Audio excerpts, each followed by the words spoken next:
ગુજરાત સરકાર દ્વારા સંતરામપુર તાલુકાની પ્રાથમિક શાળા જૂના કાળીબેલમાં સનની 2023-24 ની સાલની અંદર કોમ્પ્યુટર લેબની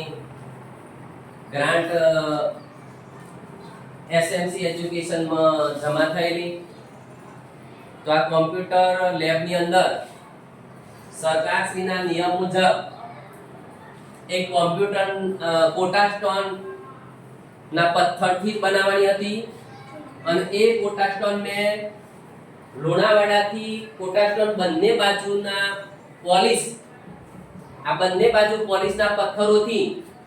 આ એક લેબ તૈયાર કરાવડાવી અને એ લેબની અંદર ત્યાર પછી અઠવાડિયામાં લાઇટ ફિટિંગ કરવામાં આવ્યું અને લાઇટ ફિટિંગ કર્યા પછી 4 દિવસની અંદર 15 કોમ્પ્યુટરો આ શાળાને મળેલ છે અને આ કોમ્પ્યુટરો ધોરણ 6 થી 8 ના વિદ્યાર્થીઓ તાસ પ્રમાણે દરરોજ એનો કોમ્પ્યુટરનો ઉપયોગ કરે છે અને તમામ બાળકો કોમ્પ્યુટરની અંદર શિક્ષણ મેળવે છે. એ દોસ્તો, જય હિન્દ, જય ભારત.